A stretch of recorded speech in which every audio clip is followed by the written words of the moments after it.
Welcome to Pratap classes. दोस्तों, Pratap classes के YouTube channel पर आपका स्वागत है। आज है 19 जून 2026 और 19 जून 2026 के जितने भी इंडिया और वर्ल्ड के जो करंट अफेयर्स के क्वेश्चन बनते हैं, आज उनका अपने डिस्कशन करेंगे। पूरा वीडियो ध्यान से देखना और लास्ट में मैं आपसे क्वेश्चन पूछूंगा जिनके जवाब आपको कमेंट बॉक्स में देना होगा। आज अपने पढ़ेंगे भारतीय वायुसेना पिच ब्लैक 2026 अभ्यास के अंदर भाग लेगी। भारतीय श्रमिक विपिन कुमार को मानद नागरिकता से सम्मानित किया गया और भारत सरकार द्वारा राष्ट्रीय सांख्यिकी आयोग का नया अध्यक्ष किसे नियुक्त किया है, इनकी आज हम चर्चा करेंगे पूरे लेटेस्ट न्यूज़ के साथ में। डेली आपको सुबह ये 7 बजे ये करंट अफेयर्स की क्लास आपको मिलती है।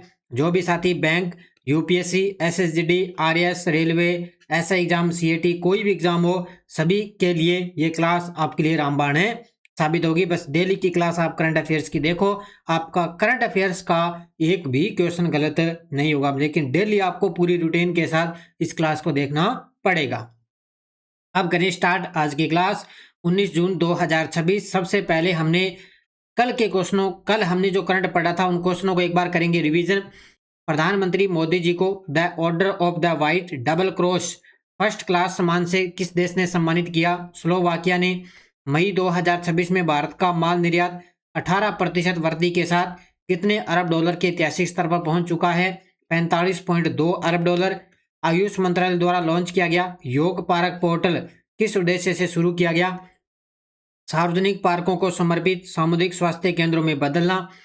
इसरो के द्वारा विकसित किया जा रहा उन्नत चंद्र लैंडर कितने दिनों तक चंद्रमा पर कार्य करने में सक्षम रहेगा? तो 100 से लेकर 200 दिन के बीच। भारतीय नौसेना ने हाल में अर्नाला श्रेणी के पनडुब्बी रोधी उथले जलयान श्रृंखला के किस पोत को शामिल किया? आईएनएस अग्रय को। नशा मुक्त भारत सप्ताह का आयोजन कब किया जा रहा है? 17 से 26 जून 2026। और G7 शिखर सम्मेलन 2026 में भारत ने किस स्वास्थ्य पहल का समर्थन किया? इबोला नियंत्रण और कैंसर से लड़ाई, इस पहल का भारत ने समर्थन किया है। तो ये थे कल के क्वेश्चनों का रिवाइज हमने कर लिया। इसका टेस्ट आपको इस टेस्ट सीरीज में आपको डेली मिल जाता है और डेली की पीडीएफ मिल जाती है। वीकली टेस्ट मिल जाता है, मंथली टेस्ट आपको मिलता है और मंथली पीडीएफ आपको मिलती है, जिसका प्रिंट निकाल के आप अच्छे तरीके से ध्यान कर सकते हो। तो अब करें स्टार्ट आज की क्लास। 19 जून 2026 सभी साथी एक बार करेंगे सेशन को लाइक शेयर। सभी साथियों को प्यार भरा नमस्कार, गुड मॉर्निंग। पहला क्वेश्चन आपके सामने, भारतीय वायुसेना जुलाई से अगस्त 2026 में ऑस्ट्रेलिया में आयोजित होने वाले किस बहुराष्ट्रीय हवाई युद्धाभ्यास के अंदर भाग लेगी? तो ये कन्फर्म हो चुका है कि लगभग ये स्टार्ट होगा 20 जुलाई से। कब से?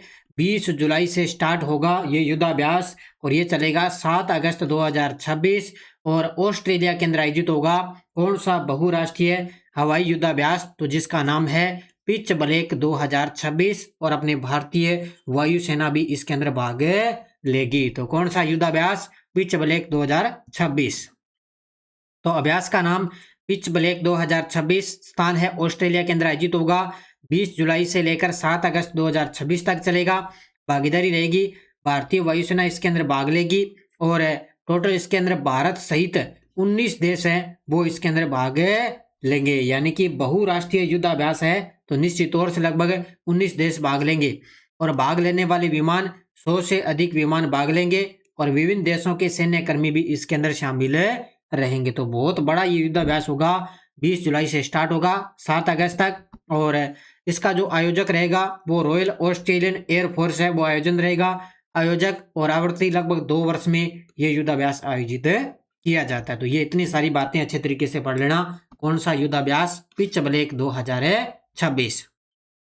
ओके, ध्यान रखना इसको अच्छे तरीके से।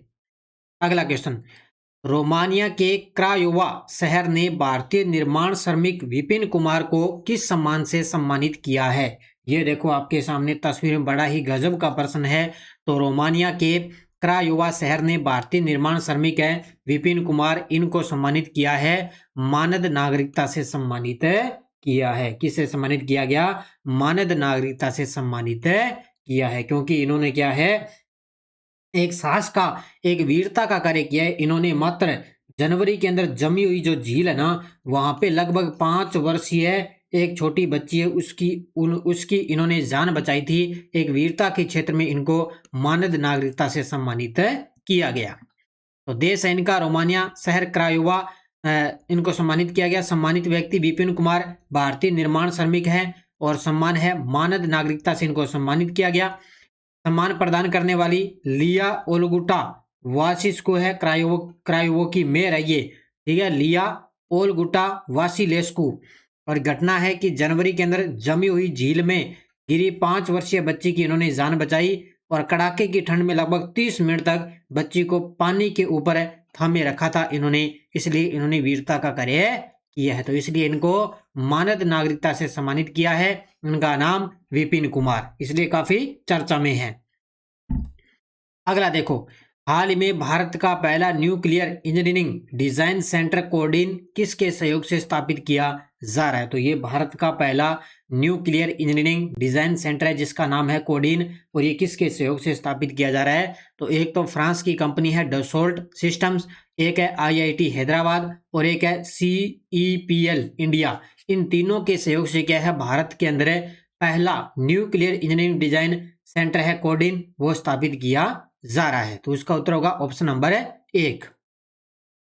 ठीक है, इसको अच्छे तरीके से याद रख लेना। तो फ्रांस की कंपनी है डसोल्ट सिस्टम्स, IIT हैदराबाद और CEPL इंडिया मिलकर ने भारत का पहला न्यूक्लियर इंजीनियरिंग डिजाइन सेंटर है कोडीन स्थापित करेंगे। तो ये भारत का पहला न्यूक्लियर इंजीनियरिंग डिजाइन सेंटर है कोडीन, वो स्थापित करेंगे। यह केंद्र भारत इनोवेशन 2026 कार्यक्रम के दौरान फ्रांस के नाइस शहर में हस्ताक्षरित त्रिपक्षीय समझौता ज्ञापन के तहत स्थापित किया जाएगा। अभी आपको मैंने पढ़ाया था ना कि भारत और इनोवेशन 2026 कार्यक्रम हुआ, उसी के अकॉर्डिंग समझौता हुआ है, उसी के अकॉर्डिंग ये सेंटर स्थापित होगा। इसका उद्देश्य 2047 तक 100 गीगावाट परमाणु ऊर्जा उत्पादन के राष्ट्रीय लक्ष्य और नागरिक परमाणु ऊर्जा क्षेत्र में निजी भागीदारी को बढ़ावा देना। तो टारगेट रखा भी हम 2047 तक 100 गीगावाट परमाणु ऊर्जा का उत्पादन करेंगे, ये टारगेट इन्होंने रखा है। तो इसको याद रखना बढ़िया तरीके से। ओके, अगला, किसे बेंगलुरु स्थित स्वतंत्र AI स्टार्टअप ने अपनी सीरीज B फंडिंग राउंड के पहले चरण में $234 बिलियन जुटाकर यूनिकॉर्न क्लब के अंदर प्रवेश किया है? तो ये देखो आपके सामने तस्वीर में, तो ये है कौन सी, सर्वम AI इसने किया है। यानी कि जो सर्वम AI है उसने क्या है, स्टार्टअप के अंदर अपनी सीरीज B के अंदर फंडिंग राउंड के पहले चरण के अंदर $234 बिलियन जुटाकर यूनिकॉर्न क्लब के अंदर प्रवेश किया है। किसने? सर्वम AI ने। अब ये चर्चा में होते हैं आजकल, RPC का फेवरेट प्रश्न होता है, इसी प्रकार के क्वेश्चन एग्जाम में पूछती है। तो स्टार्टअप है सर्वम AI, मुख्यालय है बेंगलुरु कर्नाटक के अंदर। क्या उपलब्धि हासिल की कि सीरीज B के अंदर फंडिंग के पहले चरण में $234 मिलियन जुटाए और लगभग $1.5 बिलियन है वो वैल्यूएशन इसका रहा था। स्थिति यूनिकॉर्न क्लब के अंदर शामिल हो चुकी है और भारत के सबसे मूल्यवान AI स्टार्टअप्स में से एक बन चुका है। यानी कि जितने भी भारत के सबसे मूल्यवान AI स्टार्टअप्स है ना, उसके अंदर ये शामिल हो चुका है सर्वम AI। हाल ही में भारत सरकार द्वारा राष्ट्रीय सांख्यिकी आयोग का नया अध्यक्ष किसे नियुक्त किया है? ये देखो आपके सामने तस्वीर में, भारत सरकार ने द्वारा राष्ट्रीय सांख्यिकी आयोग के नए अध्यक्ष बन चुके हैं डॉक्टर सेबल चट्टोपाध्याय। कौन बन चुके हैं? डॉक्टर सेबल चट्टोपाध्याय, वो राष्ट्रीय सांख्यिकी आयोग के नए अध्यक्ष बन चुके हैं और इन्हीं के साथ में 3 सदस्य भी नियुक्त हुए हैं। कौन है? 3 सदस्यों को भी नियुक्त किया गया। अब 3 कौन कौन से हैं देखो, तो राष्ट्रीय सांख्यिकी आयोग के नए अध्यक्ष और 3 सदस्यों को नियुक्त किया गया। अध्यक्ष तो बन चुके हैं डॉक्टर सेबल चट्टोपाध्याय। 3 सदस्य कौन कौन बने? एक है प्रोफेसर शुभव्रता दास, एक है श्री सत्येंद्र बहादुर सिंह और एक है डॉक्टर माधवन मुकुंद। ये 3 तो सदस्य बन गए और ये बन गए इसके अध्यक्ष। तो राष्ट्रीय सांख्यिकी आयोग के नए अध्यक्ष बन चुके हैं डॉक्टर सेबल चट्टोपाध्याय। ठीक है, अब इनके सदस्य भी आपको अच्छे तरीके से याद रखने हैं। ग्लोबल स्टार्टअप इकोसिस्टम्स रिपोर्ट 2026 के अनुसार एशिया के AI नेटिव स्टार्टअप क्लस्टर के अंदर दूसरा स्थान किसे प्राप्त हुआ है? अब देखो, इस प्रकार की रैंकिंग आपसे पूछी जा सकती है। तो ग्लोबल स्टार्टअप इकोसिस्टम रिपोर्ट 2026 आई है, तो एशिया के AI नेटिव स्टार्टअप क्लस्टर के अंदर दूसरा स्थान प्राप्त किया है बेंगलुरु कर्नाटक ने। किसने किया है? बेंगलुरु कर्नाटक ने। ठीक है। देखो, तो ग्लोबल स्टार्टअप इकोसिस्टम रिपोर्ट 2026 के अंदर बेंगलुरु कर्नाटक ने एशिया के एआई नेटिव स्टार्टअप क्लस्टर के अंदर दूसरा स्थान हासिल किया है। इस सूची के अंदर पहला स्थान है चीन की राजधानी बीजिंग को मिला है। और वैश्विक रैंकिंग देखें तो स्टार्टअप इकोनॉमिक इकोसिस्टम के अंदर बेंगलुरु वैश्विक स्तर पर 15वें स्थान पे रहा है। अब ये देखो, अब इसमें है स्टार्टअप क्लस्टर के अंदर इसमें दूसरा स्थान मिला है, और स्टार्टअप इकोसिस्टम के अंदर बात करें तो बेंगलुरु को वैश्विक स्तर पर इसके अंदर 15वां स्थान है मिला है। तो दोनों अलग अलग है, इनको अच्छे तरीके से याद रखना। पहला स्थान पूछे तो वो है बीजिंग का स्थान आता है। ठीक है, चीन की राजधानी बीजिंग है, वो इसके अंदर पहले स्थान पे है। अगला question, QS world university ranking 2027 में 118वां वैश्विक स्थान प्राप्त करके भारत का सर्वोच्च स्थान हासिल करने वाला संस्थान कौन सा बना है। अब देखो, रैंकिंग का प्रश्न आ सकता है आपके लिए, ये लगभग बहुत ही कम चांस है, इस प्रकार के क्वेश्चन आते नहीं है। तो ये है आईआईटी दिल्ली। कौन सा? आईआईटी दिल्ली है, वो 2027 की रैंकिंग के अंदर 118वां स्थान प्राप्त किया है। तो अपने भारत के अंदर सबसे टॉप पे है, वैसे इसका 118वां स्थान है आईआईटी दिल्ली का। तो वर्ल्ड यूनिवर्सिटी रैंकिंग आई है 2027 की, आईआईटी दिल्ली ने 118वां स्थान प्राप्त किया है। किसी भारतीय संस्थान द्वारा प्राप्त अब तक की सर्वोच्च रैंकिंग के बराबर है। भारत G20 देशों में सबसे तेजी से विकसित होने वाली उच्च शिक्षा प्रणाली बन चुका है। यानी कि भारत है वो G20 देशों के अंदर सबसे तेजी से विकसित होने वाले उच्च शिक्षा प्रणाली बन चुका है। भारत विश्व की 5वीं सबसे अधिक प्रतिनिधित्व उच्च शिक्षा प्रणाली बन चुका है। ये भी पॉइंट पढ़ लेना कि भारत है वो विश्व की 5वीं सबसे अधिक प्रतिनिधित्व वाली उच्च शिक्षा प्रणाली भी बन चुका है। याद कर लेना, क्योंकि सीधा सीधा लाइन आपको एग्जाम में मिल जाएगी अच्छे तरीके से। ठीक है, ये सारा कंप्लीट आपको मैं डाटा दे रहा हूं, तो इसको आपको बढ़िया तरीके से याद रखना है। ओके, अब देखो आपके सामने वन लाइनर करंट पहला है, अर्थशास्त्री प्रोफेसर अलख एन शर्मा को लेबर स्टेटिक्स पर गठित तकनीकी विशेषज्ञ समिति का अध्यक्ष नियुक्त किया जा चुका है। केंद्रीय इलेक्ट्रॉनिक और सूचना प्रौद्योगिकी मंत्री श्री अश्विनी वैष्णव ने महाराष्ट्र के मुख्यमंत्री श्री देवेंद्र फडणवीस के साथ 17 जून 2026 को पुणे के रंजगांव में जेबिल इंक की उच्च तकनीक वाले उन्नत विनिर्माण संयंत्र का उद्घाटन किया। भारतीय ऑलराउंडर दीप्ति शर्मा ने महिला अंतर्राष्ट्रीय क्रिकेट में संयुक्त रूप से सबसे अधिक विकेट लेने वाली खिलाड़ी बनकर इतिहास रचा है। तो अंतर्राष्ट्रीय क्रिकेट में सबसे ज्यादा विकेट लेने वाली खिलाड़ी बन चुकी है दीप्ति शर्मा। और इसके अलावा छत्तीसगढ़ में नक्सल विरोधी अभियानों में नेतृत्व के लिए जाने जाने वाले भारतीय पुलिस सेवा अधिकारी सुंदरराज पटिलिंगम को राष्ट्रीय जांच एजेंसी के अंदर महानिरीक्षक नियुक्त किया गया। और संयुक्त राज्य अमेरिका ने आधिकारिक तौर पर अमेरिकी इंडो पैसिफिक कमांड का नाम बदलकर फिर से अमेरिकी प्रशांत कमांड कर दिया है। अब ये नाम पूछा जा सकता है, अभी फिर से क्या नाम कर दिया? अमेरिकी प्रशांत कमांड इसका नाम है कर दिया है। वही वन लाइनर जो मैं आपको करवा रहा हूँ ना, ये सीधा प्रश्न आपको एग्जाम में मिल जाएगा। ठीक है, तो ये 5 क्वेश्चन आपको डेली में करवाता हूँ, इनको अच्छे तरीके से आप याद रखा करो। ठीक है, और टेलीग्राम तो वैसे बंद हो ही चुका है, तो इसकी सूचना आपको यूट्यूब पे जाके वहां पे मिल जाएगी। ठीक है, अब आपने पिछले वीडियो का क्वेश्चन क्या था? 19वां मुंबई अंतर्राष्ट्रीय फिल्म महोत्सव 2026 का आयोजन कब से कब तक हो रहा है? तो 15 से लेकर 21 जून तक इसका आयोजन चलेगा। बहुत सारे विद्यार्थियों ने बड़े गजब के जवाब दिए, उन सभी को बहुत बहुत शुभकामनाएं। अब देखो क्वेश्चन फॉर यू, सब्जी उत्पादन के मामले में भारत का विश्व में कौन सा स्थान है? पहला, दूसरा, तीसरा, चौथा? इसका जवाब आपको कमेंट बॉक्स में देना है। और यस्टरडे डोज अपनी क्या थी?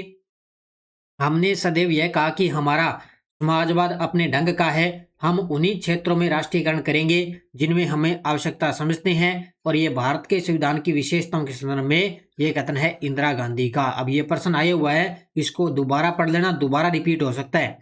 राज्य सूची में परिगणित किसी विषय के संबंध में राष्ट्रीय हित में विधि बनाने के लिए संसद को सशक्त करने के लिए राज्यसभा के संकल्प को अनुच्छेद 249 के दिन समर्थित होना चाहिए।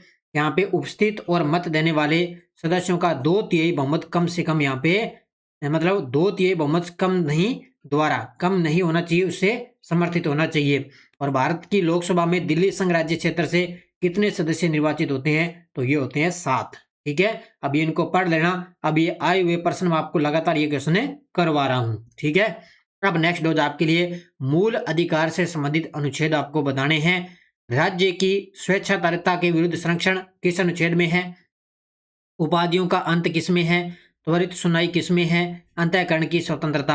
अब ये चारों के चारों है ना, ये मूल अधिकार से संबंधित है और ये अभी जो अब की बार एसआई का जो एग्जाम हुआ था ना, उसके अंदर ये प्रश्न आया है। और 42वां संविधान संशोधन द्वारा किस अनुच्छेद के माध्यम से समान न्याय और निःशुल्क विधिक सहायता का प्रावधान किया गया है, इसका भी आपको अनुच्छेद बताना है। तो ये पांचों क्वेश्चन अभी ये तो अभी आया 2025 के अंदर आया था और ये अभी ये एसआई एग्जाम के अंदर आए हुए हैं। तो ये सारे आए हुए प्रश्न हैं, ये लगातार आपको दोबारा मैं आपको करवा रहा हूँ ताकि एग्जाम में फिर आए तो ये घूम फिर के दोबारा आपको एग्जाम में देखने को मिल सकते हैं। ठीक है, तो ये थी आज की अपनी क्लास। ये एलडीसी की बुक बाजार के अंदर उपलब्ध है। री एग्जाम 2026 होगा अभी सितंबर महीने में, उसकी करंट अफेयर्स की टेस्ट सीरीज चल रही है। और आरएस की कोई साथी तैयारी कराए तो उसके लिए करंट की टेस्ट सीरीज है। Second grade plus PT, third grade है, एलडीसी है, सीएटी है, इनकी सबकी टेस्ट सीरीज आपको उपलब्ध हो रही है। ठीक है, तो आप जरूर ज्वाइन करें अच्छे तरीके से। प्रताप क्लासेस का एप्लीकेशन डाउनलोड करके ये टेस्ट सीरीज वगैरह क्लास आपको कंटिन्यू मिलती रहेगी। तो सभी साथी करेंगे वीडियो को जाते जाते लाइक शेयर। धन्यवाद। जय हिंद, जय भारत, जय राजस्थान।